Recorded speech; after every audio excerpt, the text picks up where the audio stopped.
Pretty gloomy and stormy here, but I've got a little story that's a gem of a story that's buried in chapter 1 of the book of Judges. In the midst of all the war, there's a little nugget of a story that involves Caleb, the great military leader who took over after Joshua, his brother Othniel, and his one and only daughter Aksa.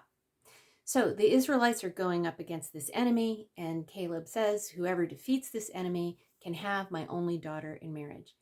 And Othniel is the one who is given credit, therefore he marries his niece. Not going to worry about that. Different place, different culture, different context, different time. So Aksa, the daughter, says to Othniel, I want you to ask my dad for this land. And so Othniel goes and asks Caleb for the land, and Caleb gives it to him. It's probably her dowry. But then she goes to Caleb, her father, and she says, listen, I've got this land, but now what I'd really, really like is if you could give me some springs so that I can actually use this land. I need some water. And Caleb says, okay, you can have that. And that's the story. Not too much to it, right? So I was thinking about this. There's this Greek philosopher, Epicurus, and he said this, and I really like what he says because it is something to remember to cultivate gratitude and contentment in your life. He says this, do not spoil what you have by desiring what you have not. Remember that what you have now was once among the things you had only hoped for. It's a good sentiment. It's really good for us. So I have to ask, do we apply it to this story or not? It's interesting because I wrote a sermon about this, and then I went and kind of checked to see what other people were thinking, and I got a mixed bag. So I presented the story to my congregation, and I asked them, is she being greedy, going and asking for more? Should she have just been happy with what she had? Or is she being wise, asking for water so her land's more useful? And it's interesting because it was split. I don't know for sure because everyone didn't raise their hands, but it looked like it might have been split along gender lines, that men thought she was greedy and the women thought she was wise. So you can make up your own mind. In my mind, I think she was wise. Now, I expect very much that there were people who were very gossipy about this. And they said, how much does that girl want? And she's got her dad wrapped around her little finger. He'll give her anything. And that might be. But let me fill in some blanks about this little girl that we should think about. First, as a little girl, she watched her father, Caleb, go with Joshua into the land of Canaan. And in the land of Canaan, they saw amazing things. They came back and said, I think we can take this land. Everyone else said, nope, we can't. And her father stood firm. He was very brave, even to the point where other people wanted to stone him for his views. But he was very bold and he was very committed and he stood his ground. This little girl has her dad's DNA and she has watched him behave this way. She's probably going to emulate him and be bold. She's going to ask for what she wants and what she needs. And then you have to think about the fact that she is now Othniel's wife and she has to support Othniel and her family. She wants to do what is best for them. I don't mean that she's providing all their food and provisions or whatever. When I say support, she's supporting Othniel, her husband. And, having the land without the water is a lot like somebody saying, here, you can have this building site, but you can't get a water permit for, to get water, or you can't, you're not allowed to dig a well, or you dig and dig and dig and you can't get water.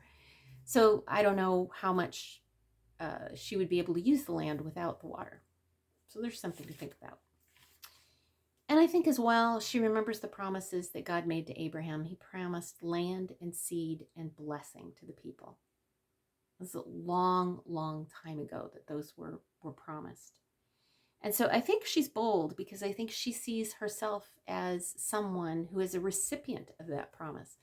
And that's odd in a patriarchal society, but there is some justification for that. Even in the book of Numbers, Moses grants women land when it's important and necessary. I would say now that we all understand that women are part of that promise, but at that time, maybe not everyone did, but this girl did. She asks for what she needed. She asked for what she needed to make the land work. She didn't ask for more. She just asked for what she needed. I think she was being wise and practical, not greedy. You know, Jesus says to ask, to seek, and to knock. And those are bold words. He says, if there's something that you think you need, ask. And then there's going to be two options. God's going to answer either way. He's either going to say no, and there's a reason for it. And then you heed the words of Epicurus and you be happy with what you have. And remember that it was once something you craved. Or he's going to say yes, and he's going to give it to you like Caleb did. And then you have to remember that you have an obligation to take care of that thing that you've been given. So I always compare it to a man that I knew back in another state, and he'd come into the food bank. His family didn't have a place to live. Finally, they got a place to live, and he came in and he said, you know, thank you for your prayers. We've been praying too. We finally have this house to live in. And so now I'm just praying that I win the lottery.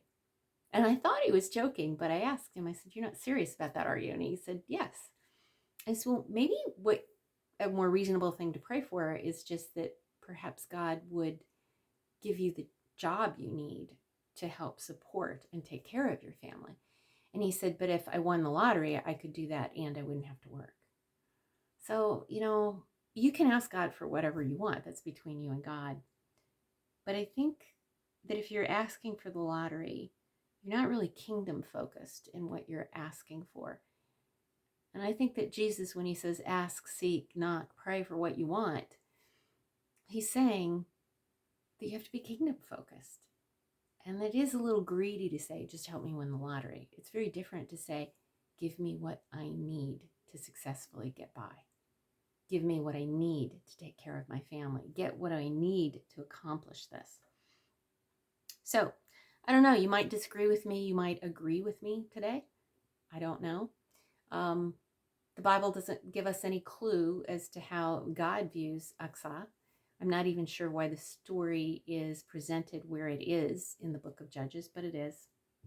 So all I have to say is stay grounded. Don't vilify people who have more than you. Be grateful for what you have. Be practical and wise.